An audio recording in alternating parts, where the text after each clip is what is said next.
క్రైస్తవ జీవితం ఒక యాత్ర. యాత్రలో ఎన్నో మజిలీలు, ఎన్నో వంకర్లు, ఎన్నో వంపులు, ఎన్నో ఎగుళ్ళు దిగుళ్ళు, మార్గమంతా రకరకాల పరిస్థితులు ఆవరించి ఉన్న యాత్రికుడైన నేను ఈ బస్సులో కీర్తనల పాటకు నీ కట్టడలు నాకు హేతువులాయను.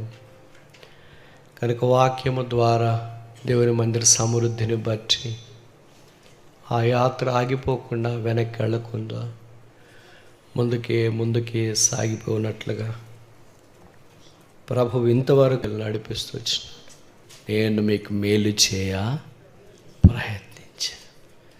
అప్పుడు దేవుని యొక్క మేలు ప్రవాహం మన మీదకి, మన కుటుంబాల మీదకి, మనం చేరి వచ్చే స్థానిక సంఘాల మీదకి వస్తుంది. పడిపోయిన వారిని ఆయన ఉద్ధరించే దేవుడు. క్రైస్తవ జీవితం ఒక యాత్రా కీర్తనలోని ఇశ్రాయేలీయులు వారి స్థలాల్లో నుండి యెరూషలేము వైపు పరుగులు తీయడం ఆరంభించినారు. మనమైతే ఈ యాత్రలో ఈ భూమి మీద నుండి నూతన యెరూషలేము పరలోక పట్టణం వైపు యాత్ర ఆరంభించినాము. యాత్రలో ఎన్నో మజిలీలు, ఎన్నో వంకర్లు, ఎన్నో వంపులు, ఎన్నో ఎగుళ్ళు దిగుళ్ళు, మార్గమంతా రకరకాల పరిస్థితులు ఆవరించి ఉన్న యాత్రికుడైన నేను ఈ బస్సులో కీర్తనల పాటకు నీ కట్టడలు నాకు హేతువులాయను. కనుక వాక్యము ద్వారా దేవుని మందిర సమృద్ధిని బట్టి ఆ యాత్ర ఆగిపోకుండా వెనక్కి వెళ్ళకుండా ముందుకే సాగిపోయినట్లుగా ప్రభువు ఇంతవరకు నడిపిస్తూ వచ్చిన అంత పూలు పాన్పేం కాదు. ఇప్పుడు మీలో కొంతమందికి కనిపించినట్ల ఇంత వైభవం ఆరంభంలో ఏమి ఉండదు. అయితే అన్ని పరిస్థితుల్లో దేవుడు ఆదుకొని సహాయం చేసి నడిపించి అక్కర్లు తీర్చి ఎబెనేజర్ సహాయపు రాయిగా ఉండి నడిపించి జరిగిన దాని గురించి దేవుణ్ణి స్తుతిస్తూ చేయవలసిన దానిని, జరగబోయే దానిని గురించి మనల్ని మనం ప్రభువుకు అప్పగించుకున్నట్ట చాలా ప్రాముఖ్యం. Says the coin has both sides both valid. This has both sides both valid. On one side we have a commemoration of the Lord's goodness. On the other side we have a consecration. Commemoration will never help us if there is no consecration for the future. భవిష్యత్తు కొరకైన ఆ ప్రతిష్ట లేకపోతే గతంలో భూతకాలంలో జరిగిన దేవుని కార్యమును మనం జ్ఞాపకం చేసుకున్నట్లు అంత ఉపయోగం లేదు. కనుక రాబో దినాల్లో కూడా ఈ తరం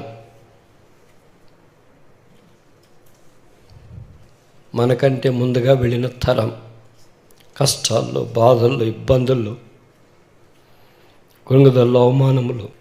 సైకిల్ వాజ్ ఎ లగ్జరీ. అప్పుడు వాళ్ళ ఇంట్లో సైకిల్ ఉంది అనేవాళ్ళేమో. తర్వాత మోపెడ్ వచ్చిందేమో. ఇప్పుడు మన కార్లు ఎలాగున్నాయో అప్పుడు సైకిల్. కనుక ఆ కష్టాలన్నింటిలో ఉన్న పేదరికం ఇప్పుడు మాదిరి 2 ఉద్యోగాలు, ఇళ్ళు, ఫ్లాట్లు, బాడుగులు, పాలసీలు అవేమి లేవు. ఉన్న జీతంలోనే, పేదరికంలోనే పిల్లలను చూసుకుంటూ, కుటుంబాలు చూసుకుంటూ, వాళ్ళకొచ్చిపోయే సేవకులను చూసుకుంటూ, మంది అక్కర్లు చూసుకుంటూ ఎంతో ప్రయాసపడ్డారు. వాళ్ళ చెమట, వాళ్ళ కన్నీరు ఇది నేను ఈ స్థలాల్లో నిలబడింది. దానికి భూమి ఆకాశము సాక్షి. ఇప్పుడు మన ముందున్న ప్రశ్న ఏంటంటే, what is our contribution for the torch to be carried through? ఏలియా పైకి వెళ్ళిపోయాడు. ఎలీషా మీద దుప్పటి పడింది. దుప్పటి తీసుకొని దించుకొని అక్కడ ఒక మూలకు పడుకునేదా, లేదా దాన్ని తీసుకొని ఇంకా నెక్స్ట్ తరం ఎవరు రాబోతున్నారో వారి మీదకి వేసేదా? కానీ God is in need of such remnant. ఇంతమంది 40 ఏళ్ళ క్రితం ఉండింటే అసలు ఊహకు అందదు అనుకుంటా. కానీ ఇంతకంటే ఏ బలహీనలైన వాళ్ళు ఆరంభంలో ఉన్నారు. but their God was strong. Although they were weak, their faith was strong. They were champions in the faith, heroes in the prayer, consistent in serving the Lord. ఇప్పుడు మనం కూడా మన మీద వేయబడిన ప్రస్తుత తరములో ఉన్న మన మీద వేయబడిన దుప్పటిని, ఈ టార్చ్ దీపస్తంభాన్ని ఆరిపోకుండా భగత్ సింగ్ గారికి ఇష్టమైన వాక్య ప్రకారం లేవీకరణం 6:13 బలిపీఠం మీద అగ్ని నిత్యము మండుచుండవలను, అది ఆరిపోకూడదు. నా వంతు అది మండాలంటే నువ్వు తీసుకురావాలా. కనుక నా వంతు నేను చేసే పని, మన వంతు మనం చేసే పని, వ్యక్తిగతంగా, కుటుంబాలుగా, సంఘాలుగా చేయాల్సిన దాని కొరకు ప్రతిష్ఠించుకున్నట చాలా ప్రాముఖ్యం. So on one side we have a commemoration of the lord's goodness. On the other side, we have a consecration of the local church. ఇప్పుడు చెప్పబోయే మాటలు మనకు అవసరమైన ప్రతిష్టతను జ్ఞాపకం చేస్తున్నాయి. ఏదో సరదాగా వచ్చేసి కూర్చొని వినేసి అనేదో ఒక సర్టిఫికేట్ ఇచ్చుకొని పోతే ఏం లాభం లేదు. ఈ దీపస్తంభాన్ని అలాగే కొనసాగించడానికి నా వంతు, ఈ సాక్ష్యం కొనసాగించడానికి నా పాలు, ఈ దుప్పటి మోసుకోవటానికి నా భాగ్యం ఎంత. ఇది భాగ్యం. యాక్చువల్గా నేను దాని గురించి చెప్దాం అనుకున్నా కానీ డివేషన్ అయిపోయింది. దైవ పనిలో సాగిపోవటం అనేది భాగ్యం. బైబిల్లో భాగ్యవంతులు ఉన్నారు కనీసం 5 మంది, లేదా 5 రకాలైన భాగ్యాలు ఉన్నాయి. మనకు బహుశా అదంటే ఇష్టం ఉండకపోవచ్చు, కానీ దేవుని మందిర నిమిత్తము ఏదో కారణం ఉండాలి కదా. For the sake of the house of the lord నిమిత్తము కీర్తనలో కనీసం 5 సార్లు మనకు కనిపిస్తుంది. దేవుడు మేలు చేయాలంటే ఏదో దాని నిమిత్తం విషయం 37 మనం చూస్తాం. నా నిమిత్తము, నా సేవకుడైన దావీదు నిమిత్తము నేను ఈ పట్టణమును కాపాడి రక్షింతును. నేను అప్పుడు ఇలా కూడా అనుకుంటున్నాను, నా నిమిత్తము అంటే దేవుడు నా నిమిత్తము, తన దాసుడైన భగత్ సింగ్ గారి నిమిత్తము నేను ఈ పట్టణమును అనగా ఈ సాక్ష్యమును కాపాడి రక్షించు. కనుక దేవుడు కాపాడి రక్షించడానికి ఇశ్రాయేలుని మోషే వచ్చినాడు. అలాగే పరిపాలన రాజుల దినాల్లో దావీదు లాంటి వాడు వచ్చినాడు. మన కాలంలో భగత్ సింగ్ గారు ఆయన జతపని వారిని దేవుడు వాడుకుంటూ వచ్చినాడు. ఇప్పుడు ఈ తరంలో నవనాగరికత దినాల్లో, హైటెక్ దినాల్లో, సోషల్ మీడియా ప్రబలుతున్న దినాల్లో, ఆత్మీయత చల్లగాడుతున్న దినాల్లో నేను కాపాడి భద్రపరుస్తానికి నిలబడే వ్యక్తులు దేవుడికి కావాలి. ఏం చేయాలా? హెబ్రీ పత్రిక 8వ అధ్యాయం, హెబ్రీ చాప్టర్ 8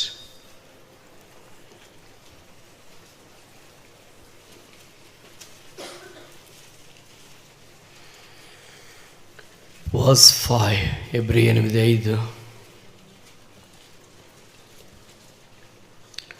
మోషే గుడారము అమర్చబోయినప్పుడు కొండ మీద నీకు చూపించబడిన మాదిరి చొప్పున సమస్తము చేయుటకు జాగ్రత్త పడమని దేవుని చేత హెచ్చరించబడిన ప్రకారం ఈ యాజకులు పరలోక సంబంధమగు వస్తువుల ఛాయారూపకమైన గుడారమునందు సేవ చేయు. గుడారము 122వ కీర్తన భాషలో దేవుని మందిరము, ఆలయము. మోషేను గురించి ఇక్కడ పరిశుద్ధాత్మ దేవుడు సైడ్ చేస్తున్నాడు 8వ అధ్యాయంలో. ప్రభువారు పరలోకమందు మహామోహుని సింహాసమునకు కుడిపార్శ్వమున ఆసీనుడై ఉన్నాడు. మోషే పని ప్రభు గుర్తు చేస్తున్నారు. మోషే గుడారము అమర్చిపోయినప్పుడు కింద కూడా గుడారము అనే మాటలు రాయబడి, గుడారము, ఆలయము, పరిశుద్ధ స్థలము, దేవుని మందిరము, దేవుని నివాస స్థలము, ఇవన్నీ పాత నిబంధనలో ఒక స్థలాన్ని జ్ఞాపకం చేస్తున్నాయి. కొత్త నిబంధనలో సంఘముని జ్ఞాపకం చేస్తున్నాయి.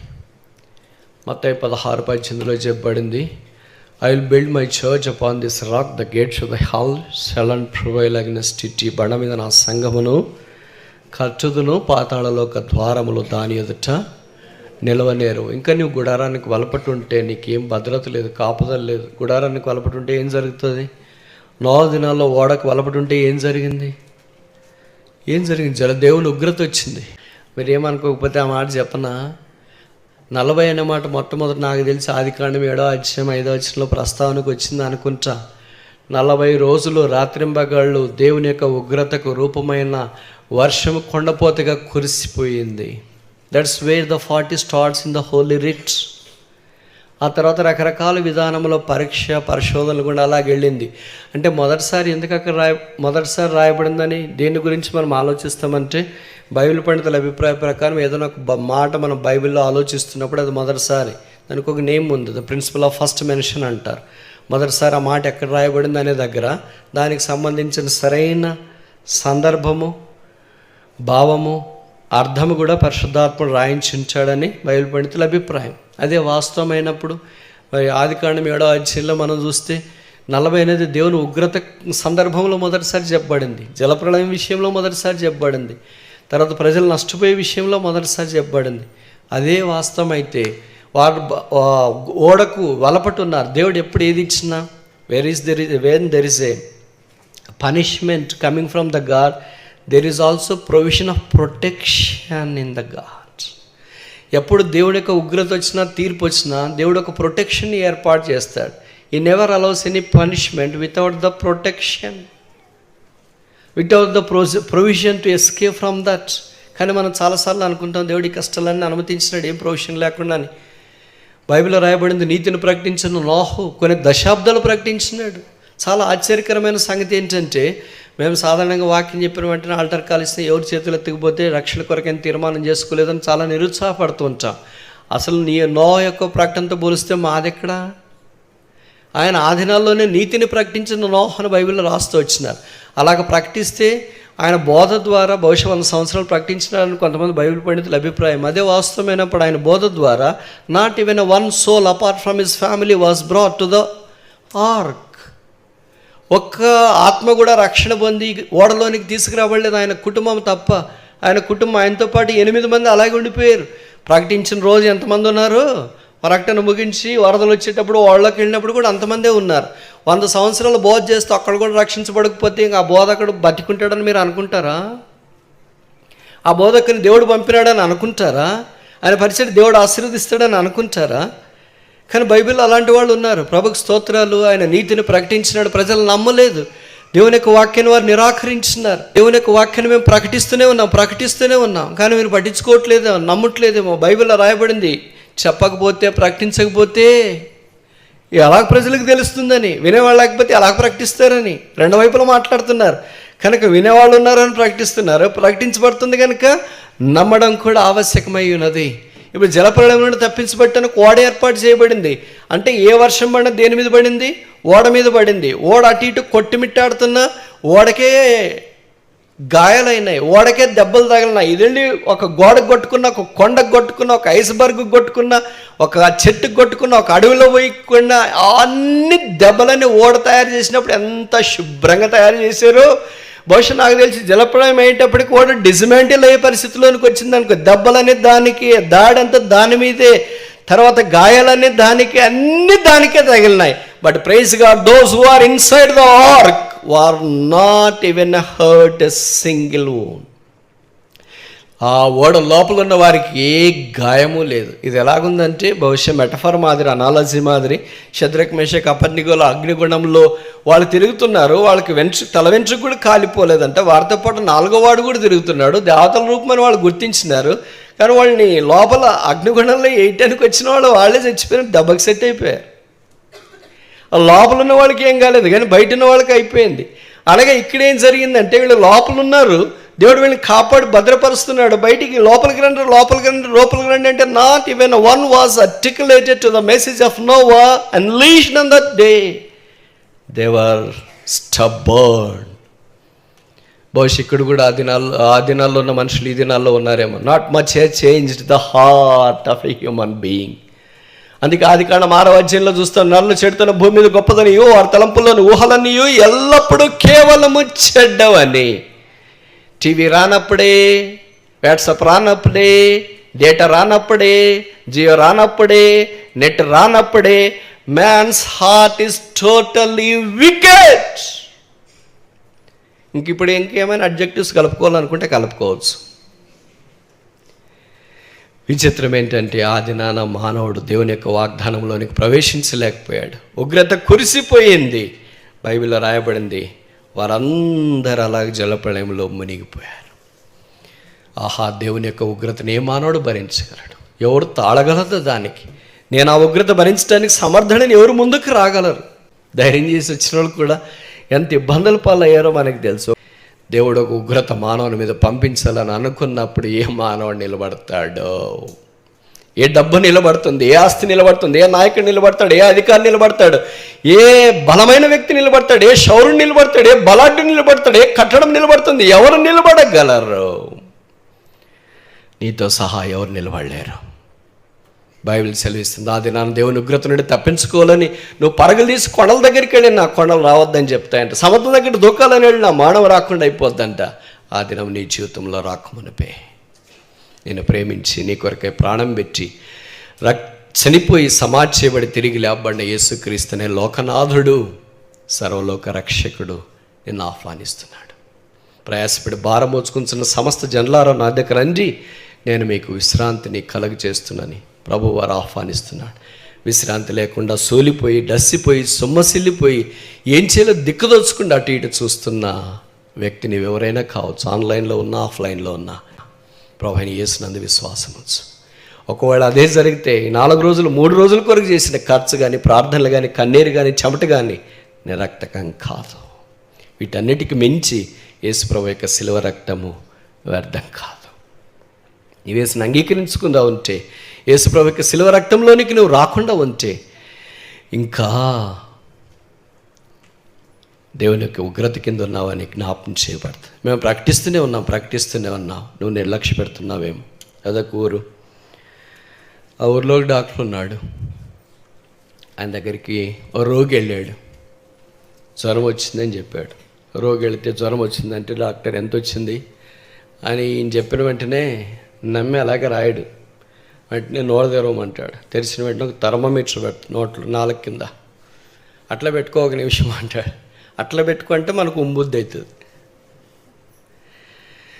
ఆ తర్వాత థర్మోమీటర్లో రీడింగ్ చూసి, అవును నీకు నిజంగా టెంపరేచర్ ఉంది, 102, 103, నీకు నిజంగా జ్వరం వచ్చింది అని అంటారు. ఇప్పుడు థర్మోమీటర్ జ్వరాన్ని బాగు చేయలేదు. థర్మోమీటర్ ఏం చెప్తుందంటే నీకు జ్వరం వచ్చింది అని చెప్తుంది. ఇప్పుడు బాగా కావాలంటే ఏం చేయాలా డాక్టర్ తను కూడా బాగా చేయలేడు. హామ్ అంటేనే ఆయన ఏం బాగా చేయలేడు. ఇప్పుడు ఆయన ఏం చేయాలి మరి? ఒక మందులు రాయాలి. ఆ మందులు రాస్తే ఆ మందులు వేసుకుంటే ఒకవేళ మాత్రే అనుకోండి, ఇంజెక్షనే అనుకోండి, అప్పుడు వేసుకున్న తర్వాత జ్వరం తగ్గింది అని తెలియటానికి ఏం చేయాలి? మళ్ళీ థర్మోమీటర్ పెట్టాల్సింది. ఊరికే తగ్గిందంటే వాళ్ళే నమ్మరు. థర్మోమీటర్ పెట్టి చూస్తే ఇప్పుడు తగ్గింది, నార్మల్ టెంపరేచర్కి వచ్చింది, జ్వరం మేలైంది. ఇక్కడ డాక్టర్ పనిచేస్తున్నాడు, థర్మోమీటర్ పనిచేస్తుంది, తర్వాత రోగి కూడా పనిచేస్తున్నాడు. వీరందరితో కంటే బలంగా పనిచేసింది ఎవరంటే మాత్ర. ఆ మాత్ర యేసు ప్రభు. ఆ థర్మామీటర్ ధర్మశాస్త్రం. ఆ డాక్టర్ లాంటి వాళ్ళే మాలాంటి బోధకులు. ఆ పేషెంటే రక్షణ లేని నీవు. యేసుక్రీస్తు ప్రభు యందు విశ్వాసం ఉంచుట కొరకు ఇంతమంది పనిచేస్తున్నారు. ఎందుకంటే జ్వరం కంటే ఘోరమైంది పాపపు రోగం. అందుకే మీకు బైబిల్లో పరిచయం 2వ గ్రంథంలో మనం చూస్తే మొదట కనిపించేది 4 కుష్ఠరోగులు కనిపిస్తున్నారు. ఎందుకు 4 కనిపిస్తున్నారు? 3 ఉండొచ్చుగా. ఎందుకు 4 కనిపిస్తున్నారు? 5 మంది ఉండొచ్చుగా.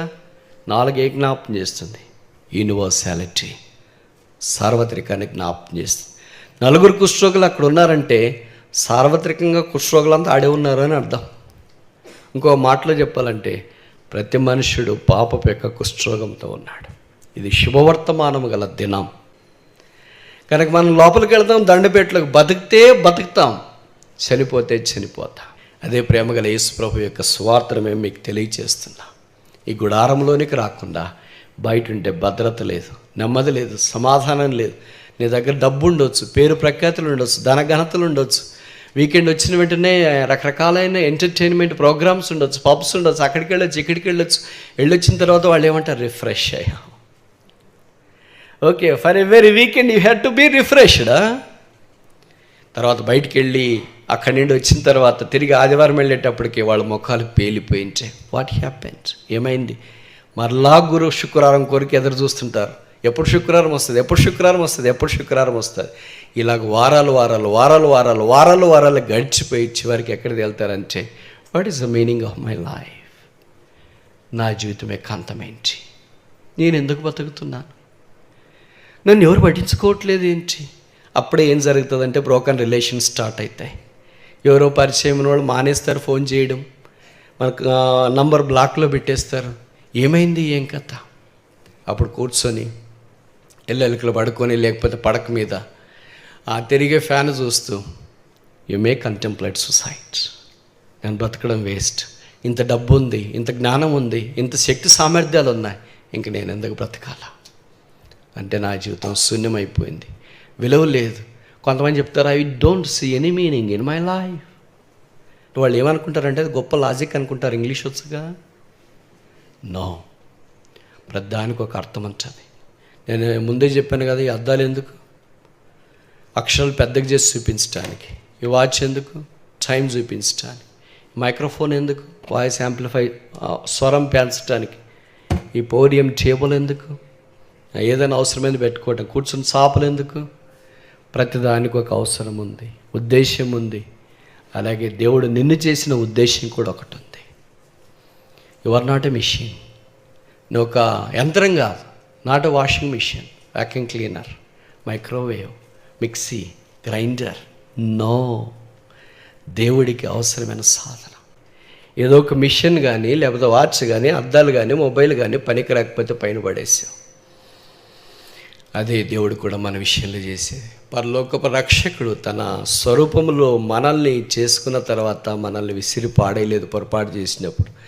అలాగే మనుష్యుడు పాపం చేసినప్పుడు, మనుషుడు ఇటు చేతగానుడు 2 అంటే 20 అని చెప్పేసాడు. పాపం అంటే ఇడికి చాలా ఇష్టం ఉందని దేవుడు ప్రతి ఒక్కళ్ళని కనపడిన వాళ్ళందరినీ పక్కన పడేసింటే ఇది నా మానవ జాతి ఉండేది కాదు.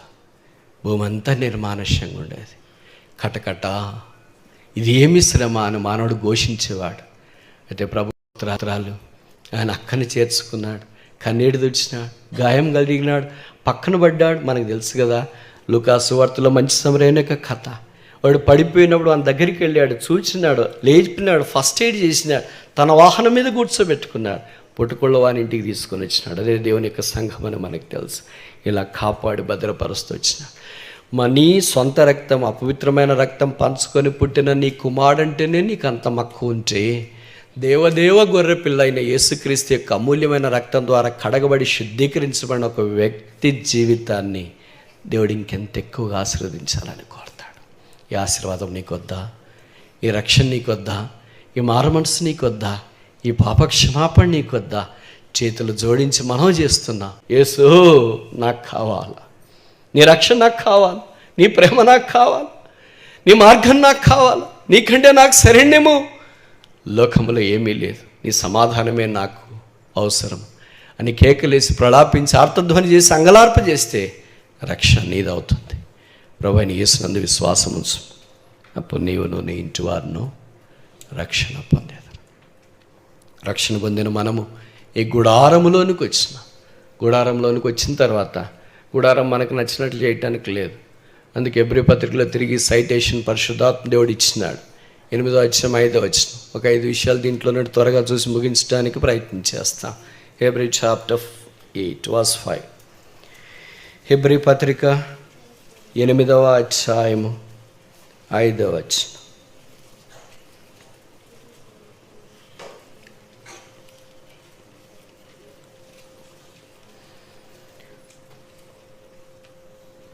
మోషే గుడారం అమర్చబోయినప్పుడు కొండ మీద నీకు చూపబడిన మాదిరి చొప్పున సమస్తము చేయుటకు జాగ్రత్త పడ. దీన్ని 5 భాగాలుగా విభజిస్తామా? మొదటి భాగం ఏంటంటే, గుడారం అమర్చబోయినప్పుడు కనిపించేది కొండ, డివైన్ సెంటర్, దైవిక స్థలం. దానియేలు గ్రంథం 3వ అధ్యాయం అనుకుంటా. మైదానంలో ఏం కనిపించింది? చెప్తారా చెప్పరా? మైదానాల్లో ఏం కనిపిస్తాయి? అన్ని దేవతలకు సంబంధించి కనిపిస్తాయి. కొండ మీద ఎవరు కనిపించినారు? అరారాతు కొండ మీద నిలబడింది ఏంటి? ఓడ. ఎందుకు కొండ మీద నిలబడింది? ఎప్పుడైనా మీరు చూసినారా జీవితంలో? ఇంతకాలం చాలామంది కోస్టల్ ఏరియా వాళ్ళు ఉండొచ్చు, కోస్టల్ ఏరియా పరిచయం ఉండొచ్చు, ఓషన్ కోస్టల్ సైన్స్ కూడా తెలిసి ఉండొచ్చు. ఏ రోజైనా మీకు ఈ వాక్యం చదివినప్పుడు అనుమానం వచ్చిందా కొండ మీదకి వెళ్ళింది ఏంటి? సముద్ర బోర్డైతే బీచ్ దగ్గర ఉంటుంది, మరి ఇదంతా జలప్రళయం వచ్చింది కనుక ఇక కొండ మీదకి పోయి ఆగిందంటే నీళ్ళన్నీ ఆగిపోయినాయి, ఇంకా అది అక్కడే ఉండిపోయింది అని మామూలుగా మనం నమ్ముతూ ఉంటాం.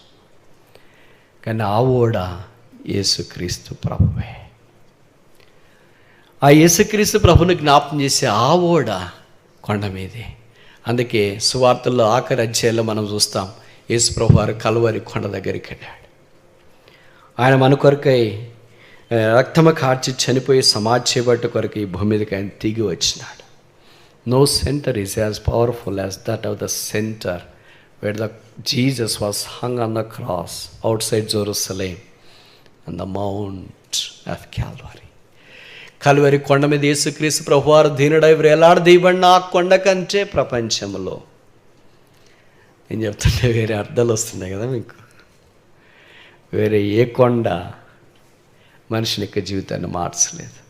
నో కొండ can never be considered as a divine centre other then this కొండ. నాకేం గుర్తొస్తుంది, మీకు గుర్తు రావట్లేదు అనుకుంటా.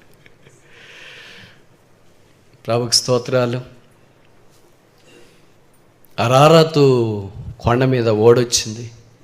అబ్రహాము కొమ్ములు తిరిగిన పొట్టేలను కొండ మీద చూశాడు. మోషే దేవుని స్వరాన్ని కొండ మీద విన్నాడు.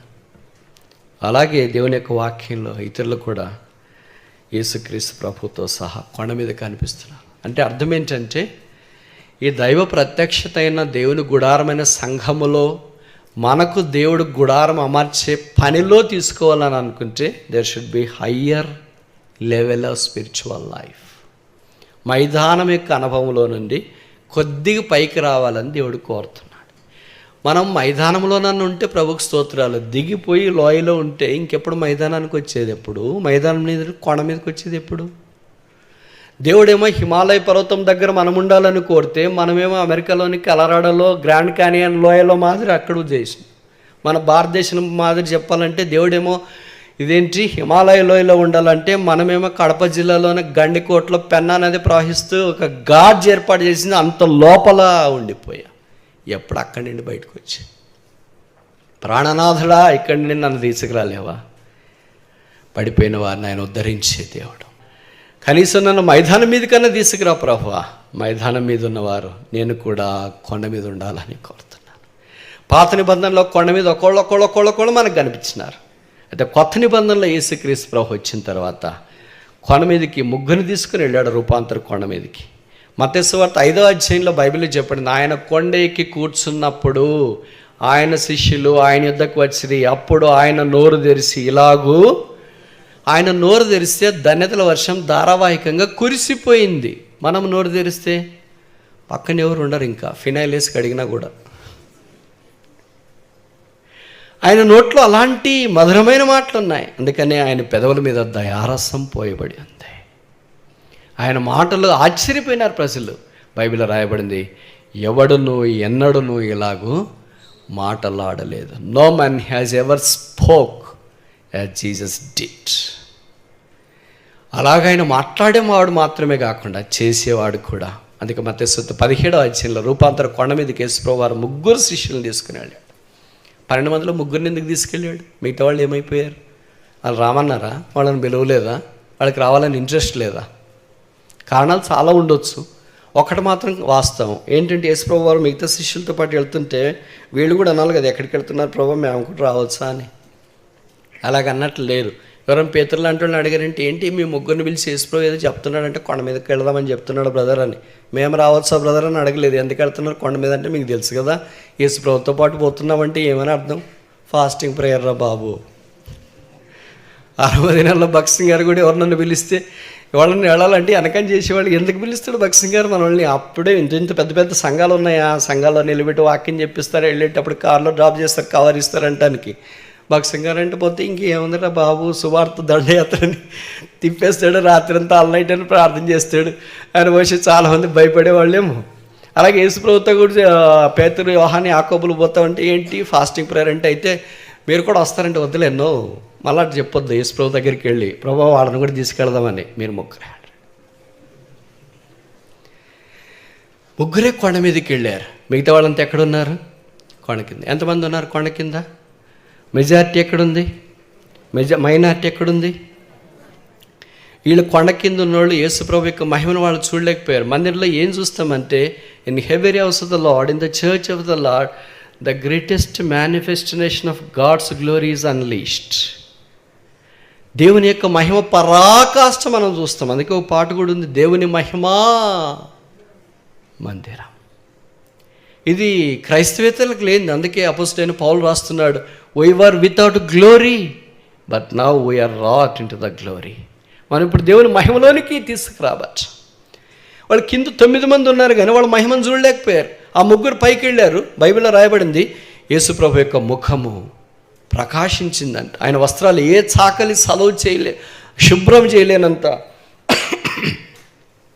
శుభ్రంగా మార్చబడినాయని. పేతురు ఎంత స్టన్ అయిపోయాడంటే ఆ సీన్ చూసి, ప్రభు మనం ఇక్కడ ఉందాం, కావాలంటే నేను గుడారాలు వేస్తానులే, నాకు బాగా నీకు గుడారాలు వేసేది అలవాట్లేదు, నువ్వు దోనలు కట్టేది అయితే నీకు అలవాటు ఉంది, చేపలు పట్టేది అలవాటు ఉంది, వాళ్ళు వేసేది అలవాటు ఉంది, నువ్వు ఎలా గుడారాలు వేస్తావు? అసలు ఎవరైనా గుడారాలు వేసేవాళ్ళు మీరు ముగ్గురులో ఎవరైనా ఉన్నారా ఏంటి? ముగ్గురు చేపలు పట్టే రకమే, గుడారాలు ఎలాగేస్తారు అంటే ఆశ. అలాగే చేయలేని పని కూడా చేస్తామని ఆశ. When they are ransacked, ravished by the glory of God. కొండ మీదకి వచ్చినప్పుడు గుడార అనుభవంలోనికి వస్తాం. అందుకే మీరు గమనించినారు లేదో, ఆ ముగ్గురు మాత్రమే అపోస్తల కార్యంలో వచ్చిన తర్వాత దేవుడు బలంగా దేవుడు వాడుకోవటానికి సహాయం చేసినాడు. కొండ కింద వాళ్ళు ఏమయ్యారు నాకంటే మీకు బాగా తెలుసు. ప్రభుకు స్తోత్రాలు. వారు ఆ మహిమను ఇంకెప్పుడూ బహుశా చూచినట్లు లేరు. డివైన్ సెంటర్, ఈ దైవిక కొండ దగ్గరికి రావాలని మనం కోరబడుతున్నాం. రెండవది చూస్తామా? హెబ్రీ పత్రిక 8వ అధ్యాయం 5వ వచనం. నీకు చూపబడినా, ఈయన చూసినాడు. ఇట్స్ నాట్ హర్డ్, విన్నది కాదు, ఎవరో చెప్పింది కాదు, నీవు చూచినావా? సాక్ష్యం అంటే అదే కదా. యోహాను రాసిన మొదటి పత్రిక 1వ అధ్యాయంలో మేము చూస్తాం. అసలు ఎవరైనా మీరంటే మేము సాక్షులు. ఏం సాక్షులు? కన్నవాటిని, విన్నవాటిని, ఏది నిదానించి సూచితమో, ఏది మా చేతులు తాకెనో అదే జీవవాక్యాన్ని గురించి మేము మీకు బోధించలేదు, ప్రకటిస్తూ ఉన్నా. కనుక ట్రూ విట్నెస్ అపోస్తలుడైన అయిన పౌలు కూడా ఏమన్నాడంటే, నేను అపోస్తలులందరికంటే గొప్పవాడిని అనుకోవటానికి వీల్లేదు, ఎందుకంటే నేను కడసారిగా పునరుత్థానమైన యేసును చూసే అవకాశం. ప్రభుకు స్తోత్రాలు. మిగతా అపోస్తలులంతా అనుభవంలో వెళుతూ వచ్చినారు. అయితే చూపించబడింది. ప్రభు మనందరికి చూపించకపోవచ్చు. ఒకవేళ మన తరంలోనైతే సంఘమిక ప్రత్యక్షత దేవుడు తన దాసుడైన భక్సింగ్ గారు ఆయన చదువుకున్న వారికి చూపించినాడు. జూలై 12వ తారీఖు 1941 సంవత్సరం జోహోషమ చెన్నైలో వారందరూ కలిసి అడుగుపెట్టడానికి దేవుడు సహాయం చేసినాడు. అది మొదలుకొని ఇంతదాకా ఈ సాక్ష్యం ఇంత దావానములా వ్యాపించింది. అపోస్తల కార్యాలు 2:42 ప్రకారం భారతదేశము క్రైస్తవ సంఘాల రూపురేఖలు పరిపూర్ణంగా దేవుడు ఆ దాసుని ద్వారా మార్చిన. అప్పటిదాకా ఇలాగ చేపల మీద కూర్చునేది లేదు, అప్పటిదాకా బైబిల్ సెన్స్ తగిలేసుకునేది లేదు, అప్పటిదాకా బైబిల్ పాస్టర్ గారి దగ్గరే ఉండేది కాదు. ఒకటి చర్చిలో బైబిల్ పెట్టిండేవాళ్ళు అనుకుంటా. ఒకళ్ళు వచ్చి బైబిల్ పఠనమా అంటే ఆయన వచ్చి చదువుతాడు. అపోస్తల కార్యాలు 2:42 అని అంటే ఆయన వచ్చి చదువుతాడు, వీళ్ళు కూర్చుంటారు. ఇప్పుడు వాక్యం చెప్తాడు పాస్టర్ గారు అంటే పాస్టర్ గారు వచ్చి అదే బైబిల్ తీసుకుని వాక్యం చెప్పి బైబిల్ అక్కడ పెట్టేసి వెళ్ళిపోతుంది. దేవుని దాసుడైన భక్సింగ్ గారు వచ్చిన తర్వాత భారతదేశంలో మనకు దేవుని యొక్క వాక్యాన్ని పరిచయం చేశారు. ఆయన ఎప్పుడు ప్రార్థన చేసినా నేను కూడా కొన్నిసార్లు విన్నా, నేను సాక్షి చెప్పిన చాలా విషయాలు చాలా చక్కగా మామూలు టోన్తో చెప్పేవాడు. ఏం చెప్పినా మీరు ఎట్లున్నారు అట్లున్నారు, తర్వాత ప్రభు కొరికి ఇలాగున్నామని. ఎప్పుడైతే వాక్యం అనే దగ్గరికి వచ్చేవాడు, he was utterly confessing that how bad he was when he was not born again. తిరిగి జన్మించినప్పుడు ఎలాగ సాతాను ద్వారా వాడబడినాడు అది గుర్తొస్తుందేమో ఆయనకి. అంటే బైబిల్ భాగం అంతా చించి సట్టల మాదిరి పెట్టుకుని ఉండేది. His voice used to be modulate. Voice modulate అయిపోయేది. ప్రభా ఈ చేతులే బైబిల్ని చించేసినాయి. The same hands now holding the Bible, moving across the wall with nothing in his hand other than the Bible. ఆయన క్రైస్తవ లోకానికి, ప్రపంచానికి చూపించినాడు. ఏమని చూపించినాడంటే man can live by Bible alone. ఇంకోసారి చెప్పనా? ఇట్స్ పాసిబుల్, అది సాధ్యమే. ఎందుకంటే వాళ్ళంతా కొండ మీద దేవుని మహిమను చూచినారు కనుక ఈ లోకం అంతా ఎన్నదగినది కాదు. అందుకని బహుశా తన సాక్ష్యంలో రాసిన, సాక్ష్యంలో చెప్పిన దేవుని యొక్క వాక్యము ఎంత మక్కువ పెరిగిందని అంటే అహర్నిశలు దాని కొరకు ప్రయాసపడడం, బోధించడం, ఇతరులకు ఆ వాక్యాన్ని గురించి తెలియచేయడం. ఆ వాక్యం యొక్క సారం మనకు తెలియట్లేదు. ఎందుకంటే మత్తయి 4:4 ప్రకారం మనం జీవించడం చాలా అర్థం కదా. Man shall not live by bread alone but every word that proceedeth out of the mouth of the God shall he live by. మనుషుడు రొట్టె వలన మాత్రమే కాక దేవుని నోటి నుండి వచ్చి ప్రతి మాట వలన జీవించు. దేవుని వాక్యములో మనకు చూపించబడింది. ఈ వాక్య ప్రకారం మనం జీవించడానికి ఇష్టపడాలి. మారాలా ప్రభా, నన్ను మార్చు, కొద్దిగా మార్చు ప్రభా. ఉదయం లేచినప్పుడు మనం ప్రార్థన, ఆ బ్రదరు, ఈ సిస్టరు, ఆ సంఘం, ఈ సంఘం, ఆ సేవకుడు, ఈ సేవకుడు, ఎంతోమందికి చేయాలంటే బలి చేస్తూ ఉంటాం. ఎప్పుడైనా జీవితంలో మన కొరకు చేసుకున్నట్లు గుర్తుందా? మన కొరకు అంటే నన్ను కూడా ఆశీర్వదించు, నాకు చదువులో సాయం చేయి, ఉద్యోగం ఇవ్వు, పెళ్లి చేయి, పిల్లల్ని ఇవ్వు, ఇల్లు ఇవ్వు, వాకిలు ఇవ్వు, కారు ఇవ్వు, షుగర్ ఇవ్వు, బీపీ, ఇలాగ మన కొరకు మనం చేసుకున్నట్లు గుర్తుంటుందేమో. కానీ ఎప్పుడైనా ప్రభువా నా మాటలు సరిగా ఉండట్లేదు, నాకు ఎక్కువ కోపం ఉంది, నాకు ఎక్కువ కుళ్ళు ఉంది ప్రభువా, అసూయ ఎక్కువ ఉంది ప్రభువా, ఎవరితో బయటికి చెప్పుకోవద్దులు. ఎందుకంటే ప్రజలు అంత తేలిక మనల్ని తీసుకోరు. ఆరాధనలో చెప్పుకుంటాం కానీ నేను పడిపోయాను ప్రభువా, పాడైపోయాను నా అని ఆరాధన అయిపోయిన తర్వాత మళ్ళీ మనం వాళ్ళని అలాగన్నాం అనుకోండి, మీరు ఇలాగ ఆరాధనలో చెప్పారు కదా మరి అని అంటే ఇంకా ఇబ్బంది అవుతుంది. కానీ ప్రభుత్వం వచ్చినప్పుడు ప్రభువా నా నోటికి కాపుంచము, అబద్ధం చెప్పకుండా కాపాడము, మోసం చేయకుండా నా హృదయాన్ని భద్రపరచము, నన్ను మార్చము ప్రభువా, నా జీవితాన్ని మార్చము. యెహోవా సంవత్సరం జరుగుతుండగా నీ కార్యం నాలో. అలాగ మారేవారినే దేవుడు వాడుకుంటాడు. మీరు గమనించండి, దేవుడు కొంతమందిని వాడుకుంటాడంటే ఊరికి అల్లటప్పకు వాడుకోవట్లేదు. ఆయనకి ఏదో గిఫ్ట్లు ఇచ్చేస్తున్నారు, డబ్బులు ఇచ్చేసినారు, పిలిచి ఇంట్లో భోజనం పెట్టేసినారు, అందుకే వాడుకుంటారు. జక్క ఇంటికి పిలిచి ఆయన్ని భోజనం పెట్టినాడు, వెళ్ళేటప్పుడు కూడా గిఫ్ట్ ఇచ్చినాడేమో మనకు తెలియదు. మరి ఆయన వాడుకున్నాడా? చెప్పరేంటి? పరిసేయుడు కూడా యేసు ప్రభువుని పిలిచి ఆయనతో పాటు శిష్యులను పిలిచి భోజనం పెట్టేసాడు, వెళ్ళి వాడుకున్నాడు. అలాంటి వాళ్ళు అయితే అట్లాంటి పనులు చేస్తాం. వాళ్ళని ఇలాంటి వాళ్ళు భోజనానికి పిలిస్తే అబ్బో వీళ్ళు మనం భోజనానికి పిలిచినారు, వీళ్ళని ఎంకరేజ్ చేస్తామని మేము అనుకుంటామేమో. There is no room for such bias with God. యేసు ప్రభువుతో అలాంటిది లేదు. ఎవరు ఆత్మీయంగా నిజంగా ఆయన కొరకు వాడబట్టడానికి, తమను తాము అప్పగించుకోవటానికి ఇష్టపడుతున్నారు, అలాంటి వారిని దేవుడు వాడుకోగలడు. అందుకే 3.5 సంవత్సరాల్లో శిష్యులకి నేర్పిన చాలా పాటల్లో అగ్రగణ్యమైన ఒకే ఒక పాఠం ఏంటో తెలుసా? ఏంటది? తెలుసు మీకు అది, కానీ గుర్తు రావట్లేదు. యోహాను 15:5 without me you can do nothing. నాకు వేరుగా ఉండి మీరు ఏమీయూ. ఇది మనకు కూడా పాఠమే. మనం చాలాసార్లు అనుకుంటాం we can do anything without Christ. క్రీస్తు లేకుండా మనం చాలా చేస్తున్నాం కదా అని అనుకుంటాం. అయితే దాంట్లో ఏమీ ఫలము లేదు. క్రీస్తు ద్వారా, క్రీస్తుని బట్టి సమస్తము మనం చేయగలం. అందుకే పౌలు అన్నాడు కదా, I can do all things in Christ who strengtheneth me. నన్ను బలపరచు క్రీస్తు యందు నేను సమస్తమును చేయగలను. 3 చూస్తామా? హెబ్రీ పత్రిక 8వ అధ్యాయం 5వ వచనం. Hebrew chapter 8 verse 5. హెబ్రీ పత్రిక 8వ అధ్యాయం 5వ వచనం. మోషే గుడారము అమర్చబోయినప్పుడు కొండ మీద నీకు చూపబడిన మాదిరి చొప్పున. దేవుడు కొన్ని మాదిరి చూపిస్తాడు. ఆ మాదిరి మనము మిస్ చేయకూడదు. దాని మాస్టర్ కాపీ మాదిరి మనం వాడుకోవాలి. అందుకే యేసుప్రభు అన్నాడు కదా, be holy as I am holy, be perfect as I am perfect, be right as I am right. ప్రభు నేను పరిశుద్ధులు కనుక మీరు పరిశుద్ధులైండి, నేను పరిపూర్ణ కనుక మీరు పరిపూర్ణులైండి, నేను మంచివాడు, మీరు నేను అలాగున్నాను కనుక మీరు ఎలాగుండండి అంటే ఈజ్ అవర్ రోల్ మోడల్. మనమేమనుకుంటామంటే ఆయన వల్లే ఉండాలంటే ఎట్లయితుంది బ్రదర్, ఎలాగ జీవిస్తాం, నేను అంత కష్టం కదా, కొన్ని రోజులు ఏదో మర్చిపోయి చివరికి ఏదో పడక మీద ఉన్నాడు, ప్రభు అంత క్షమించు అని ప్రార్థిస్తే అయిపోతుంది కదా అని అనుకుంటాం. అయిపోవచ్చు, దేవుడు క్షమించవచ్చు, పరలోక రాజ్యానికి ప్రవేశం ఇవ్వచ్చు. కానీ ఎక్కడో గేట్లు జనరల్ కంపార్ట్మెంట్లో కడ్డీలు పట్టుకొని అలాడుతుంటారు కదా రైల్లో, అలా కడ్డీలు పట్టుకొని అలాడుతుండొచ్చు. ఎవరు వీళ్ళంతా, అయ్యో ప్రభు మీకు తెలియదు, అందరూ పట్టుకొని ఉన్నారేంటి ఇక్కడ, ఎవరు ఏసీలోనే ఫస్ట్ క్లాస్లో లేరా, ఎవరో పాతకాలం వాళ్ళు ఉంటారు, ప్రభు మేము అంత కొత్త కాలం కదా అందుకే ఇంక కడ్డీలు పట్టుకొని ఉన్నాం. Christ is our role model.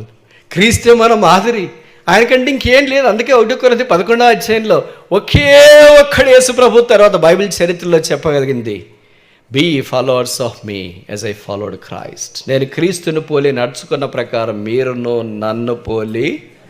ఇంకెవరికి ఆ ధైర్యం లేకపోయింది. పేతురు ఆ మాట చెప్పలేకపోయాడు, యోహాను ఆ మాట చెప్పలేకపోయాడు, యాకోబు ఆ మాట చెప్పలేకపోయాడు. Not even a single disciple that followed Jesus Christ for all these 3 years have never uttered that word, but a person who has gone to the third heaven has such a guts. కలిజ ఉంది, అందుకని చెప్పాడు. మాదిరి. మనం ఏమన్నా మాదిరే, మన ఇంట్లో మాదిరే, ఆఫీస్లో మాదిరే, ఊర్లో మాదిరే, మందిరంలో మాదిరే, క్లాస్లో మాదిరే, ఎక్కడ మాదిరి. మాదిరి ఉంటాం మంచికి కాదు, దేనికి, చెడదానికి. మాదిరిగా ఉంటాం మంచికి కాదు, ఫ్యాషన్కి. అబ్బా ఫ్యాషన్ డ్రెస్సులు అంటే ఆ బ్రదర్నే చూడాలా, ఆ బంగారం నగలంటే అలాగైపోయామా? లేకపోతే ఓపిక అంటే ఆ బ్రదర్నే చూడాలా, విధేయత అంటే ఆ అక్క దగ్గరే ఉండాలా, ప్రార్థన అంటే ఆ అక్కోళ్ళే, విశ్వాసం అంటే ఆ మందిరమే అనగలిగితే ఎంత బాగుంటు. ఒక్కొక్క సంఘానికి ఒక్కొక్క టైటిల్ ఉంది కదా. కొరింథీ సంఘానికి they are rich in gifts, ఆత్మవరాల్లో ఐశ్వర్యవంతులు. బెరియా సంఘానికి they are research the word of God, దేవుని యొక్క వాక్యాన్ని ఉన్నట్లుగా వారు ఎరగటానికి లేఖనాలు పరిశోధించేవారు. తెస్సలోనికే పత్రికకి they heralded the good news of God, దేవుని యొక్క వాక్యాన్ని వారు ప్రకటిస్తూ అలాగే అన్ని సంఘాలకు కొన్ని వర్చ్యూస్, దైవ లక్షణాలు వచ్చినాయి. మన సంగతి ఏంటి మరి? మనకి ఏమొచ్చింది? కొత్త నిబంధనలో పాత నిబంధనలో భక్తుల గురించి మాట్లాడినప్పుడు మిస్ చేయట్లేదు పరిశుద్ధాత్ముడు. విశ్వాసం అనే దాని గురించి మాట్లాడినప్పుడు ఖచ్చితంగా అబ్రాహాం తెచ్చి అక్కడ పెట్టేస్తాడు. ఓపికని గురించి మాట్లాడాలనుకున్నప్పుడు యోబుని తెచ్చి అక్కడ పెట్టేస్తాడు. వినీతిని గురించి మాట్లాడాలనుకున్నప్పుడు ఇస్సాకుని తీసుకొని వచ్చి పెట్టేస్తాడు. త్యాగాన్ని గురించి మాట్లాడాలనుకున్నప్పుడు మోషేని తెచ్చి పెట్టేస్తాడు. ఖడ్డాన్ని గురించి మాట్లాడాలనుకున్నప్పుడు నెహమ్యాని తీసుకొని వచ్చి పెట్టేస్తాడు. ప్రార్థన గురించి మాట్లాడాలనుకున్నప్పుడు దానియేలుని తీసుకొని వచ్చి పెట్టేస్తాడు. ఇప్పుడు మనల్ని గురించి దేవుడు చెప్పాలనుకున్నప్పుడు ఏం తీసుకొని వచ్చి అక్కడ పెడతాడు? స్పీచ్లెస్, ఏమీ లేదు కదా. ఏమనంటే ఎంత బాగుంటు. 40 ఏళ్ళ యాత్రలో ప్రభా ఏం లేకపోతే మేము విశ్వాస వీరుల, మేము ప్రార్థనా పర్ల, మేము సువార్థికుల, మేము చేయి చాపేవారా, మేము ఆశ్రయం ఇచ్చేవారు, ఆతిథ్యం ఇచ్చేవారు, రక్షణ స్వార్థను ప్రకటించేవారు. మనల్ని గురించి కూడా ఒక మాదిరి, డివైన్ కన్స్ట్రక్షన్. ఓ మాదిరి ఒకరోజు జరిగేది కాదు, కడుతూనే ఉండాలి. అంటే 1 కొరింథీ 3వ అధ్యాయంలో చెప్పడం, ప్రతి వాడు ఎలాగో కట్టుకుంటున్నాడు జాగ్రత్తగా చూడాలని. ఇది ఒకరోజు కట్టేది కాదు, ఒక నెల కట్టేది కాదు. మీలో చాలామందికి తెలుసు కదా, మీరు ఇల్లు కట్టింటారు. ఇల్లు కట్టేటప్పుడు ప్లాన్ చెప్తారు, ఎంత అవుతుంది అంటే ఏదో ₹1,00,00,000 అవుతుంది అన్న. అంతకాలం సంవత్సరంలో కట్టేస్తారంట. తర్వాత దిగిన వాళ్ళు ఉన్నారు కదా దాంట్లోకి, ఎవరైనా ఎస్టిమేషన్తో అయిపోయిందని వాళ్ళు చేతి ఎవరు ఉండరు. అందుకనే పాతకాలంలో తెలుగులోకి సామెత వచ్చింది కదా, పెళ్లి చేసి చూడు ఇల్లు కట్టి చూడు. మనం అదే ప్లాన్ ప్రకారం స్టార్ట్ చేస్తాం. స్టార్ట్ చేసేటప్పటికే ₹1,00,00,000 అయిపోయి చేస్తారు బిల్డరు. మన వెనకే పక్కనే ఉంటాడు, అయ్యో సార్ జీవితంలో ఒకేసారి సార్ కట్టేది మీరు. ఆ మాటలకు మనం పడిపోతాం. మేము మైకుల దగ్గర వాక్యం చెప్తే ఒక్కళ్ళు పడిపోవట్లేదు, కానీ ఆ బిల్డర్లు వచ్చి చెప్తే జీవితంలో ఒకేసారి సార్ మీరు కట్టేది, భద్రంగా కట్టండి సార్ అని రెచ్చిపోతాం.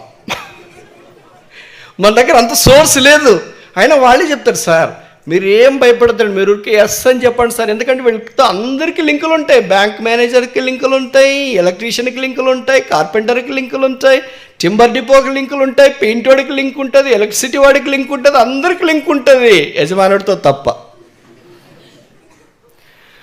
అలాగ స్టార్ట్ చేసి అప్పులు ఇప్పించి మొత్తానికి కట్టేటప్పటికి అప్పుల్లో కూరుకుపోయింటే పైన ఏం కనిపిస్తుందంటే టెర్రస్ కాదు, అప్పులు కనిపిస్తుంటాయి. ఇప్పుడు కొత్త ఇంట్లో పెయింట్ కొట్టుకొని పడుకుంటే నిద్ర రాదు. ఏం బ్రదర్ షుగర్ ఎక్కువైంది, బీపీ. మనమేమనుకుంటామంటే అయ్యో ఇల్లు కట్టారు కదా, కష్టపడ్డారు కదా, పాపం సరైన సమయానికి భోజనం ఉండదు, నిద్ర ఉండదు, అందుకే ఎక్కువైపోయింటుందేమో అని అనుకుంటాం. కొద్దిగా తవ్వామనుకో వాళ్ళ దగ్గరికి వెళ్ళి, అసలు ఎందుకు ఎక్కువైంది బ్రదర్, మాత్రలు సరిగ్గా వేసుకోవట్లేదా, బిళ్ళలో ఆడట్లేదా, ఇంజక్షన్లు వేసుకోవట్లేదా, అయ్యో బ్రదర్ అవి పని చేయడం మానేసాయి బ్రదర్, ఇప్పుడు అప్పులన్నీ గుర్తొచ్చేస్తున్నాయి బ్రదర్, ఇవన్నీ జరిగిపోతున్నాయి బ్రదర్. ఎలాగ ఉచ్చులోకి దింపుతారో చూడండి కదా. ఇంత అయిపోయేటప్పటికి ఇంక తేరుకోలేక దాదాపు దాంతోనే కొంతమంది వెళ్ళిపోయేవాళ్ళు ఉంటారు. ప్రభుకి స్తోత్రాలు. అంటే నేను ఎందుకని చెప్తున్నానంటే ఒక మాదిరి అనేది ఇలాగ ఆరంభిస్తే ఎక్కడికో వెళ్తున్నాం. ఇప్పుడు 3 విషయాలు చూసిన. మొదటిది ఏంటి? డివైన్ సెంటర్, దైవికమైన కేంద్రం, అదే కొండ. రెండవది ఏంటి? నీకు చూపబడిన డివైన్ కమ్యూనికేషన్, దేవుడు చూపించినాడు. మాటల ద్వారా కావచ్చు, లేదా ఒక ప్లాన్ ద్వారా కావచ్చు, దేవుడు ఆయనకు చూపించినాడు. తర్వాత మాదిరి, డివైన్ కన్స్ట్రక్షన్. 4 చూస్తామా? హెబ్రీ 8వ అధ్యాయం 5వ వచనం. సమస్తం, కొన్ని కాదు. బలిపీఠం ఒకటి కట్టేస్తానులే ప్రభు అంటే కుదరదు, గంగాళం ఒకటి పెడతానంటే కుదరదు, దీపస్తంభం ఒకటి పెడతానంటే కుదరదు, మందసం ఒకటి పెడతానంటే కుదరదు. తర్వాత ఏంటి? సన్నిధి రొట్టెలు బల్ల ఒకటి పెడతా, కెరబులు ఒకటి పెడతా, అలాగే పెడతా, తెరలు మాత్రమే వేస్తానంటే అలా కుదరదు. సమస్తము అంటే వెలపటావడం నుండి అతి పరిశుద్ధమైన స్థలం దాకా అన్నీ చేయాల. Divine completion. దేవుడు మన జీవితంలో పరిపూర్ణంగా చేయాలని కోరుతాడు. మన మాదిరి ఏదైనా స్టార్ట్ చేసిన వెంటనే ఆరంభ సూరత్వం అని అంటాం కదా. స్టార్ట్ చేసినప్పుడు ఎట్లా స్టార్ట్ చేస్తామో తెలియదు, అంత స్టార్ట్ చేసింటాం, అది ముగించేటప్పటికి బహుశా ఉండరు అనుకుంటా. ఎందుకంటే బిగినింగ్లో ఉన్నంత జీలు లేదా తృష్ణ, ఆశ, అది ఇది చివరికి వచ్చేటప్పుడు మనకు కనిపించదు. ఎందుకంటే అలసిపోయి ఉంటారో, మనకు వాళ్ళ ఇబ్బందులో ఏమో మనకు తెలియదు. కానీ this very common everywhere. But God doesn't like that. God needs consistency. నిరంతరం ఒకటే ఉండాలి. స్టార్టింగ్ ఎలాగున్నా ఎండింగ్ అలాగ ఉండాలి. అలాగే ఎలాగుంటాం బ్రదర్, మనం మనుషులమే కదా. స్టార్టింగ్లో ఉన్నంత ఆశ చివరిదాకా ఎలాగొస్తుంది ఏంటి, బాగా అలసిపోయినాం, లేకపోతే పరిస్థితులన్నీ మారిపోయింటే వాళ్ళు ఇళ్ళు రకరకాలు అన్నీ వస్తాయి కదా. మన స్టార్టింగ్లోనేమో అందరు బాగా చేస్తాం అనుకుంటాం. దగ్గరికి వచ్చేటప్పటికి కొన్ని మిస్అండర్స్టాండింగ్స్ వస్తాయి. వాళ్ళే కనిపిస్తున్నారు, వీళ్ళే మాట్లాడుతున్నారు, వీళ్ళే చేస్తున్నారు, అసలు మాకేం అని వచ్చేటప్పటికి అన్నీ చేసుకుని ఇంకెందుకని అలిగి వెళ్ళిపోయేవాళ్ళు, కొట్లాడి వెళ్ళిపోయేవాళ్ళు, మనస్పర్ధలు వచ్చి వెళ్ళిపోయి, ఇలాగ రకరకాల మనుషులు చూస్తుంటారు. దేవుడు మోషేతో ఏమన్నాడంటే, I should not let you go until you finish. నువ్వు ముగించుకోకుండా వెళ్తానంటే కుదరదమ్మా. దేవుడు అలాంటి వాళ్ళని వాడుకుంటాడు. ఆయన కార్యం ఆరంభిస్తే ఆయన ముగిస్తాడు. మనం ఎవరికని చెప్పినా మనకు మందిలో చాపలై బ్రదర్ అని, ఇటు చాపలు వేస్తుంటాడు, ఎవరో పిలిచి వాళ్ళకి ఏదో పైన చెప్తారు, పైన అది సాంబార్ తీసుకురాప, అక్కడికి వెళ్తాడు, సాంబార్ బకెట్ పట్టుకొని వస్తున్నప్పుడు ఇంకోళ్ళు చెప్తారు ఏదో చెంబు తీసుకురాప, నీళ్ళు తీసుకురాప. ఈ చివరికి చాపలు ఇక్కడే ఉంటే వచ్చి ఏం బ్రదర్ చాపలు, అయ్యో అన్న వేస్తాం అనుకున్న అంతలాగా ఆయన చెప్పినాడు, ఈయన చెప్పినాడు అని అష్టావధానం ఎన్నం చేస్తారు పాపం. ఒకళ్ళ ఇద్దరే ఉంటే చివరికి ఏది చేయకుండా అయిపోతారు కదా. మరి కంప్లీషన్ అనేది సాధారణంగా ఉండదు, కానీ ప్రభు ఆ కంప్లీట్నెస్ కోరుతాడు. మీరు ఇంట్లో కూడా ఏదైనా పనులు చేసుకునేటప్పుడు, ఆఫీస్లో కూడా ఏదైనా బాధ్యతలు పనిచేసేటప్పుడు మీకు అప్పగించిన పని పరిపూర్ణంగా చేయడానికి ప్రయత్నం చేయండి. దేవుడు అలాంటి వారిని ఆశీర్వదిస్తాడు. బహుశా మనలో చాలామంది ఆశీర్వదించబడుకోకుండా ఉండటానికి కారణం బహుశా ఇది అయి ఉండొచ్చు. ఇన్కంప్లీట్నెస్, మనకు అప్పగించబడిన పని మనం చేయలేకపోవడం. అది ఇంట్లో కావచ్చు, ఆఫీస్లో కావచ్చు, మందిరంలో కావచ్చు. ఇంట్లో అలవాటు అయితే మందిరంలో అలవాటు అవుతుంది. మందిరంలో అలవాటు కాలేదంటే అర్థం ఏంటి? చెప్పరేంటి, సైలెంట్గా ఉన్నారు. ఇంట్లో అలవాటు కాలేదని అర్థం, ఇంట్లో కంప్లీట్ పని చేయట్లేదని అర్థం, ఇంట్లో మధ్యలోని పనులు వదిలేసిపోతుంటారని అర్థం. కొంతమంది ఏం చేస్తారు, వాషింగ్ మిషన్కి బట్టలు వేసింటారు, అంతలో ఫోన్ వచ్చింటుంది, ఫోన్ పట్టుకుని టెర్రస్ మీదకి ఎక్కింటారు, వాడు మాట్లాడి వచ్చిన వీడికి కరెంట్ పోయి ఉంటుంది. ఎప్పుడు కానీ వాళ్ళకి వెలగదు మనం ఏం పని ఆరంభించినాయి, ఏం చేసినామని. మీలో చాలామందికి తెలుసు కదా నేను చెప్పే సంగతులు. ఉదాహరణకి మీరు పాలు ఏదైనా కంటైనర్లో పెట్టి స్టవ్ మీద పెట్టింటారు. విచిత్రం ఏంటో తెలిసిన, మీరు ఏం పెట్టిన రోజు కూడా మీకు అంత డిస్టర్బెన్స్ ఉండదు. పాలు స్టవ్ మీద పెట్టిన రోజు మాత్రం అంత డిస్టర్బెన్స్ ఉంటుంది. 2లోనో 3లోనో పెట్టి కరెక్ట్ అప్పుడే ఫోన్ మోగుతుంది. అది కూడా ఇంపార్టెంట్ ఫోను, అమ్మ ఫోను, నాన్న ఫోను. ఇతరులు అయితే లిఫ్ట్ చేయరు అనుకోండి. అనేటప్పటికి ఇంకా భర్తకు తెలియకుండా మాట్లాడాలి కదా, పిల్లలకు కూడా తెలియకుండా మాట్లాడాలి కదా, ఎందుకంటే చాలా కాన్ఫిడెన్షియల్ ఇష్యూస్ ఉంటాయి దాంట్లో. అందుకని అటు ఇటు వెళ్ళేటప్పుడు ఇది పొంగి పొంగి పొంగి పొంగి పొంగి స్టవ్ అంతా అయిపోయి ఇంక పై నుండి కిందికి వాసన వస్తుంటుంది. ఇరుగుపొరకు అమ్మలక్కలు ఉంటారు కదా, వాళ్ళు చెప్తారు, అక్క మీ కిచెన్లో నుండి ఏమో వాసన వస్తుందని. ఇంకో ఆమె వచ్చి చెప్తుంది, వదినే ఎట్లా బంధుత్వం కలుపుతారో ఏమో తెలియదు కానీ సొంత వదినోళ్ళనే, సొంత అక్కడనే, సొంత చెల్లెళ్ళనే, సొంతోళ్ళనే ఇంత ప్రేమగా పిలవాలంటే కొన్నిసార్లు ఇబ్బందిగా ఉంటుంది. ఎట్ట కలిపేస్తారో ఏమో, అప్పుడు కానీ మనకు అర్థం కాదు. Divine completion. God expects a complete work from us. ఇది మనం నేర్చుకుంటూనే ఉండాలి. ఇది ఒక రోజు వచ్చేది కాదు, 2 రోజులు వచ్చేది కాదు. అందుకని అభ్యాసం కూసు విద్య అని తెలుగులో ఒక సామెత ఉంది. చేస్తూనే ఉంటే వస్తుంది. ప్రభు అలాంటి వాళ్ళని నమ్ముతాడు. దేవుని మందిర ఆవరణంలో ఆయనకు అలాంటి వాళ్ళు అవసరం. బైబిల్లో చెప్పబడింది, గృహ నిర్వాహకుడు నమ్మకస్తుడై ఉండుట అవశ్యం. అంటే అర్థం ఏంటి? It's a mandatory for a steward to be faithful. It's not option. ఏదో అప్పగించినాము అటు చేసే లేకపోతే లేదు. It's not option. God never allows options. There is no plan B with God for anything. ఇంకోసారి చెప్పనా? There is no plan B with God for anything. దేవుని దగ్గర ప్లాన్ బి అనేది లేదు. మన దగ్గర ప్లాన్ ఏ తప్ప అన్నీ ఉంటాయి. ఇంకా 5వది ఆఖరిది, హెబ్రీ పత్రిక 8వ అధ్యాయం 5వ వచనం. హెబ్రీ పత్రిక 8వ అధ్యాయం 5వ వచనం. జాగ్రత్త పడము, డివైన్ కేర్. జాగ్రత్తగా ఉండాలి. నీకు పాట కూడా ఉందనుకుంటే, జాగ్రత్త భక్తుల. అన్ని జాగ్రత్తే. మనకు తెలుసు కదా, 6000 సంవత్సరాల మానవ చరిత్రలో మహాజ్ఞాని అయిన సొలొమోను ప్రసంగి గ్రంథం 5వ అధ్యాయం 1వ వచనంలో రాశాడు, మనము దేవుని మందిరమునకు వెళ్ళినప్పుడు ఎలాగుండాలంట? ప్రవర్తన జాగ్రత్తగా చూసుకోమన్నాడు. అది రాయండి బట్టి మనకు కష్టమైపోయింది. అలా కాకుండా మీ డ్రెస్ జాగ్రత్తగా చూసుకోండి అంటే, అబ్బా ఎంత కరెక్ట్గా చేసింటాం. మీ మొబైల్ జాగ్రత్తగా చూసుకోండి అంటే బాగా చేసింటాం. మీ బండి జాగ్రత్తగా చూసుకోండి అంటే బాగా చేసింటాం. మీ ఫ్యామిలీ మెంబర్స్ అంతా జాగ్రత్తగా చూసుకోండి అంటే ఎంత కరెక్ట్గా రాశారు కదా బైబిల్లోనా. అక్కడ అవన్నీ జాగ్రత్తగా చూసుకోమని చెప్పట్లేదు. ఎందుకని అలాగ జాగ్రత్తగా చూసుకుంటామని మనకంటే ముందే దేవుడికి బాగా తెలుసు. అవన్నీ చెప్పకపోయినా ఏది జాగ్రత్తగా చూసుకోమని దేవుడికి తెలుసు. ఏంటి? ప్రవర్తన. అందుకని జాగ్రత్తగా ఉండండి, జాగ్రత్తగా ఉంటాడు. ప్రభు మనకు అప్పగించబడిన పరిచర్య చూడండి. ఒక రెఫరెన్స్ చూసి ముగిస్తామా? కొలస్సీ 4:17. మరియు ప్రభువు నందు నీకు అప్పగించబడిన పరిచర్య నెరవేర్చుటకు దాన్ని గూర్చి. This is take home message.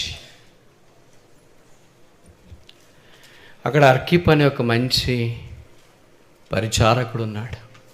ఆయనకి చెప్తున్న మాటలు ఏంటంటే, జాగ్రత్త. ప్రభు అప్పగించినాడు పెద్దల ద్వారా, భక్సింగారాయణ చదువుకుని వారి ద్వారా, ఇక్కడ పరిచయం ఆరంభించబడిన వారి ద్వారా దేవుడు అప్పగించినాడు. ఈ అప్పగించబడిన పనిని చేయటానికి ఎలాగుండాలా? జాగ్రత్తగా ఉండాలి. చేయగలిగితే మంచి చేయాలా, చేయలేకపోతే మౌనంగా ఉండాలి. కానీ మంచి చేసే పని, బాగు చేసే పని పాడు చేయటానికి ప్రయత్నం చేయకూడదు. కలవరం లేకుండా జాగ్రత్తగా ఉండాలి. ప్రభువు నీకు అప్పగించబడిన పనిని చేయుటకు జాగ్రత్త పడమని చెప్పుడే. ఇది సందేశం. చెప్పినాం, చేసేది మీ బాధ్యత. ఇప్పుడు ఇలాగ చేసినప్పుడు మన దేవుడైన యెహోవా మందిరం నిమిత్తము నేను మీకు మేలు చేయ ప్రయత్నించాను. అప్పుడు దేవుని యొక్క మేలు ప్రవాహం మన మీదకి, మన కుటుంబాల మీదకి, మనం చేరి వచ్చే స్థానిక సంఘాల మీదకి వస్తుంది. ప్రభు రాకడ కొరకు ఎదురు చూస్తున్నా. వదినాన్ని ప్రభు వస్తాడు. ఈ భౌతికమైన కట్టడాలను మనం విడిచిపెడతాం. దేవుని ఇల్లు, పరలోకపు యెరూషలేము, పరిశుద్ధ పట్టణము, ఆ పరలోకపు సియోను కొండలోనికి మనం ప్రవేశించిన ఈ భౌతిక శరీరాలు వదిలిపెట్టి, ఈ ఆస్తులు, ఈ అందమైన వీటన్నిటి మనం వదిలిపెట్టి, ఇంతకంటే హెచ్చైనా, అందమైన, మహిమ కలిగిన యేసుక్రీస్తు ప్రభు వారిని ముఖాముగ్గా చూచి అనుభవంలోనికి మనం వెళుతున్నాం. ఓ సంఘమా, అప్పగించబడిన దానిని జాగ్రత్తగా చేపట్టాలని కోరబడుతున్నాం. మోషేకు దేవుడు గుడారము అమర్చబోయినప్పుడు, ఈ గుడారం అనే సంఘములో ఆ దినాల్లో మోషే ఉన్నాడు. ఇప్పుడు మోషే కంటే గొప్పవాడని యేసుక్రీస్తు ప్రభు ఉన్నాడు. 5 విషయాలు చూసినాం. మొదటిది ఏంటి? కొండ మీద డివైన్ సెంటర్, దైవిక కేంద్రంలోనికి మనం రావాలా. రెండవది ఏంటి? డివైన్ కమ్యూనికేషన్, నీకు చూపించబడిన. మూడవది ఏంటి? మాదిరి చొప్పున, డివైన్ కన్స్ట్రక్షన్. నాలుగవది ఏంటి? డివైన్ కంప్లీషన్, సమస్తము, కొన్ని కాదు, అప్పగించిన సమస్తము. 5వది ఆఖరిది జాగ్రత్త పడము, డివైన్ కేర్. అలాంటి అనుభవంలో మనం ఉంటూ ప్రభు కొరకు సాగిపోతూ మనకు అప్పగించబడిన ఈ దుప్పటి, మనకు అప్పగించబడిన ఈ టార్చ్ దీపము, మనకు అప్పగించబడిన ఈ పనిని తిరిగి రాబోతరాల కొరకు ఉన్నత శిఖరాల మీదకి తీసుకుని వెళుతూ 30 60 100 ఫలిస్తూ కర్మేలు కొండ మీద ప్రవక్త నిలిచి సవాలు విసిరినట్లు ఈ దినమున మీలో యెహోవాకు భయపడవాడు ఎవడైనా ఉన్నాడా?